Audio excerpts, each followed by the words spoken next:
इस वीडियो में हम लास्ट ईयर सीएपीएफ एग्जाम में जो आर्गुमेंट के क्वेश्चंस आए थे उसका आंसर्स का डिस्कशन करना है। तो शुरू करते हैं। हमने एसए के क्वेश्चंस के आंसर्स का डिस्कशन कर लिया है। तो पहला आर्गुमेंट क्वेश्चन है, classical literature should be a component of the curriculum. तो आर्गुमेंट लिखने के पहले आप लोगों को फॉर्मेट पता होना चाहिए स्टूडेंट्स। तो फॉर्मेट है, सबसे पहले आप इंट्रोडक्शन लिखोगे, इंट्रोडक्शन टर्म लिखोगे, INTRODUCTION, उसको अंडरलाइन करोगे। फाइन। उसके बाद फॉर लिखोगे, अंडरलाइन करोगे, अगेंस्ट लिखोगे, अंडरलाइन करोगे, कंक्लूजन लिखोगे, अंडरलाइन करोगे। अब बहुत सारे स्टूडेंट्स ऐसे हैं जो कंक्लूजन टर्म, ये वाला जो टर्म है ना, ये नहीं लिखते हैं। तो स्टूडेंट्स, अगर आप लोग ये टर्म नहीं लिखेंगे तो प्रॉब्लम क्या होगी वो मैं आप लोगों को बता देती हूँ। फिर ऐसा लगेगा, अगर सपोज ये कंक्लूजन टर्म नहीं लिखा हुआ है तो ऐसा लगेगा जो कंक्लूजन है वो थर्ड पॉइंट का एक पार्ट, एक हिस्सा है और पैरा चेंज करके लिखा गया है। इसीलिए कंक्लूजन लिखना बहुत जरूरी है स्टूडेंट्स। टर्म लिखना बहुत जरूरी है ताकि थर्ड पॉइंट और कंक्लूजन दोनों मर्ज होता हुआ न दिखे। अब स्टूडेंट्स इंट्रोडक्शन भी नहीं लिखते हैं, तो इंट्रोडक्शन नहीं लिखते हैं तो पता कैसे चलेगा ये पैराग्राफ जो है वो इंट्रोडक्टरी पैरा है। इसलिए इंट्रोडक्शन टर्म्स जरूर से लिखना है। अब ध्यान रखना है स्टूडेंट्स, जो आर्ग्यूमेंट का इंस्ट्रक्शन होता है वो ऐसा होता है कि राइट फॉर एंड अगेंस्ट। तो जब फॉर एंड अगेंस्ट लिखा रहता है तो आप लोगों को जो मार्क्स भी मिलेंगे वो फॉर और अगेंस्ट के लिए मिलेंगे। जो इंट्रोडक्शन का काम होता है, एक स्टेज सेट करना, एक बैकग्राउंड देना कि ये आर्गुमेंट क्यों हो रहा है। तो वो बैकग्राउंड देना बहुत जरूरी है। आप सीधे फॉर एंड अगेंस्ट नहीं लिख सकते। तो इंट्रोडक्शन को कोशिश करना है बहुत छोटा लिखो, या तो आप मीनिंग से शुरू कर सकते हो, जैसे यहाँ पर मैंने क्लासिकल लिटरेचर का मीनिंग बताया है। या तो आप मीनिंग से शुरू करो, या तो डिबेट या आर्गुमेंट क्यों अराइज हुआ है, ऐसा क्या हुआ जिसकी वजह से डिबेट शुरू हुआ है, आप वो पॉइंट भी लिख सकते हो। फाइन। मगर आपको बहुत केयरफुल रहना है। इंट्रोडक्शन में आप फॉर का पॉइंट या अगेन, यहाँ पर मैंने मीनिंग से शुरू किए। Classical literature refers to the ancient highly regarded literary works produced in various Indian languages, Sanskrit, Tamil, Telugu, Kannada. Some of the classical literatures include Mahabharata, Sangam poetry. तो यहाँ पर मैंने मीनिंग से शुरू किया है। आप लोग क्यों आर्गुमेंट ये हो रहा है आप उससे भी शुरू कर सकते हैं, मगर आप लोग कभी भी फेवर में कुछ बात नहीं करोगे कि हाँ क्लासिकल लिटरेचर को करिकुलम में इंक्लूड करना चाहिए या नहीं करना चाहिए। फेवर या अगेंस्ट में आप इंट्रोडक्शन में कुछ भी आप नहीं लिखोगे, और बच्चे लिखते हैं, ये चीज भी मैंने देखी है। अब स्टूडेंट्स यहाँ पर फॉर लिखा है। अब बहुत सारे स्टूडेंट्स क्या करते हैं, फॉर न लिख के लिखते हैं argument in the favour of the statement. इतना लंबा स्टेटमेंट लिखते हैं, argument in the favour of the statement. इतना लंबा स्टेटमेंट लिखने की जरूरत नहीं है। एग्जाम में एक एक सेकंड बहुत मैटर करता है, और आप लोग इस तरह से 4-5 सेकंड्स आप लोग वेस्ट कर दोगे argument in the favour of statement लिखने में। और वैसे भी अगर आप सीएपीएफ का क्वेश्चन पेपर देखोगे, पेपर 2 का, तो उसमें साफ साफ लिखा है right for and against. For लिखा हुआ है और अगेंस्ट भी लिखा है इटैलिक्स में।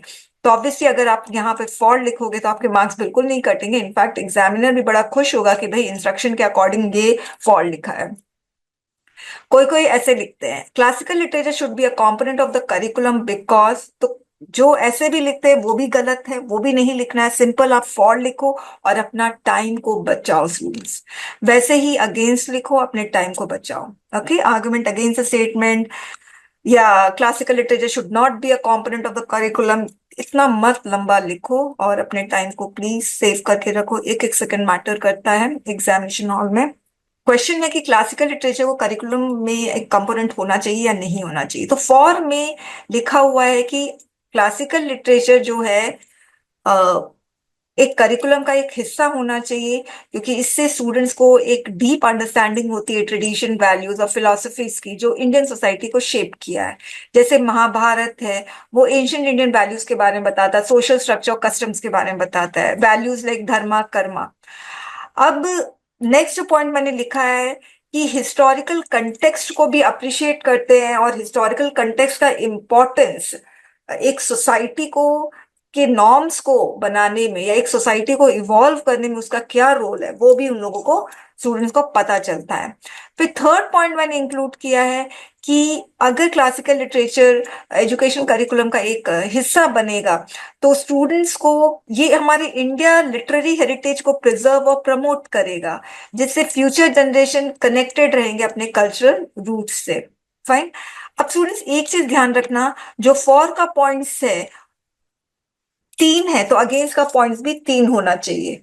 फॉर का पॉइंट 4 है तो अगेंस्ट का पॉइंट भी 4 होना चाहिए, यानी इक्वल नंबर ऑफ पॉइंट्स होना चाहिए।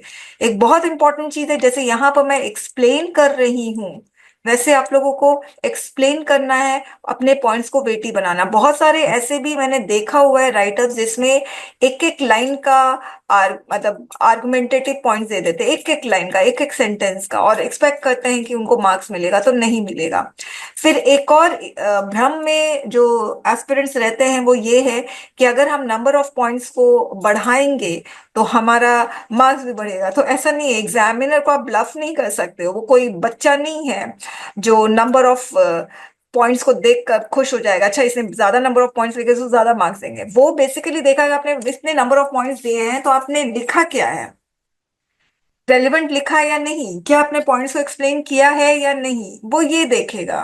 ओके, तो आप लोग इस भ्रम में मत जियो कि मैं 7 नंबर 7 पॉइंट्स दे देता हूँ, 8 पॉइंट्स दे देता हूँ, आपको मार्क्स मिल जाएंगे। प्लीज, आप लोग मिनिमम 2 पॉइंट्स दो, मैक्सिमम 3 पॉइंट्स दो, और हर एक पॉइंट को अच्छे से एक्सप्लेन करो विथ एविडेंस।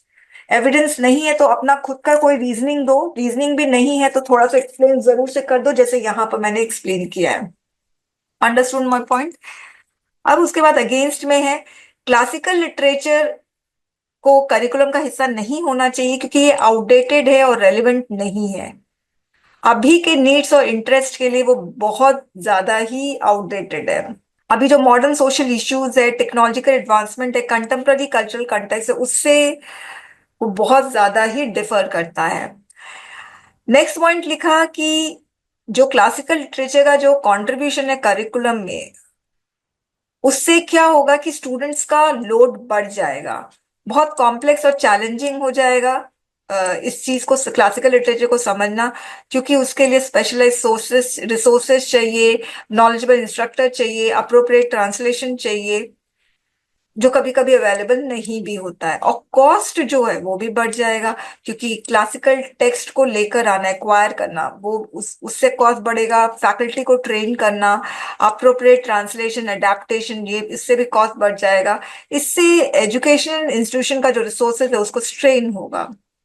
फिर मैंने कंक्लूजन दिया है, तो कंक्लूजन में ध्यान रखना, आपको बहुत एक्सट्रीम ओपिनियन नहीं देना है, कंक्लूजन में अपना ओपिनियन देना। कभी कभी क्या होता है, conclusion totally deviated from the question, ऐसा काम मत करना। Conclusion should be well connected to the question.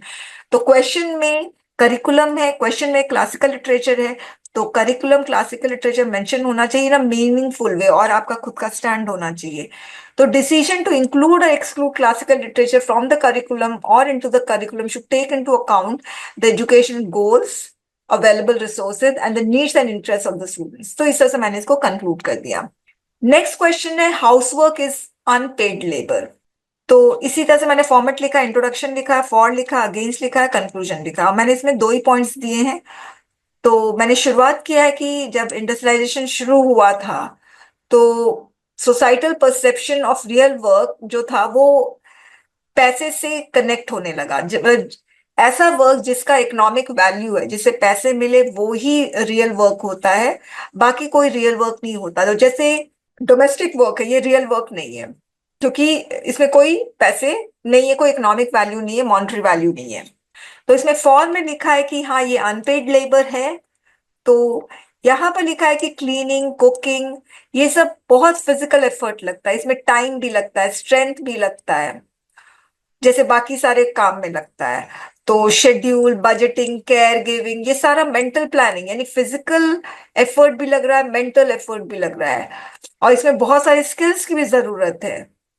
तब भी हाउस होल्ड वर्क को कंपनसेट नहीं किया जाता है फाइनेंशियली। तो house hold work physical effort भी मांगता है, मेंटल एफर्ट भी मिलता है, मगर उसको पे नहीं किया जाता। अगर हाउस होल्ड वर्क को पेड कर दिया जाए तो इससे कॉस्ट भी बहुत ज्यादा सब्सटेंशियल हो जाएगा, इन द सेंस कि क्लीनर की जरूरत नहीं पड़ेगी, चाइल्ड केयर की जरूरत नहीं पड़ेगी। और अनपेड स्टेटस जो है वो इकोनॉमिक डिस्पैरिटीज को और बढ़ा रहा है, वाइडन कर रहा है। और अगर पे कर दिया जाए तो विमेन का रिटायरमेंट सेविंग्स भी होगा, फाइनेंशियल सिक्योरिटी भी उसको मिलेगा। तो इस तरह से दो पॉइंट्स है। अगेंस्ट में मैंने लिखा है हाउस होल्ड वर्क जो विमेन करती है that is motivated by love, उसको लेबर नहीं समझना चाहिए, पहली चीज तो ये। दूसरी चीज, household work is not exclusive to women, और भी बहुत लोग ना जो हाउस होल्ड मेंबर्स है वो लोग भी काम करते हैं। और वैसे भी अगर वेजेस मिलेगा हाउस होल्ड वर्क का तो वो लोग एम्प्लॉय फील करेंगे और हाउस को एज एन ऑफिस समझेंगे। तो कंपैशन, इमोशन, लव, ये सब का कोई जगह ही नहीं बचेगा अगर हाउस होल्ड वर्क को भी पेड लेबर कर दिया गया। Household work cannot be recognized in terms of monetary value because it will create huge burden on country resources. Country के resources में huge burden होगा। ठीक है। ऐसे ही बहुत सारे अनएम्प्लॉयड यूथ हैं, तो उनको रिसोर्सेज का बेनिफिशियरीज बनना चाहिए, न कि ऐसे विमेन जो हाउस होल्ड वर्क कर रही है। तो यहाँ पे कंक्लूड किया है कि हाउस होल्ड वर्क चाहे मोटिवेटेड हो बाय इमोशंस, बाय लव, मगर ये जो वर्क है वो एफर्ट, स्किल और टाइम मांगता है। Recognizing it helps address the broader issue of economic value, gender equality, and social impact, ensuring that all forms of labor receives appropriate acknowledgement and support. जितने भी टाइप ऑफ लेबर है उसको acknowledgement और support मिलना चाहिए। तो इस तरह से मैंने कंक्लूड किया है students. Thank you very much.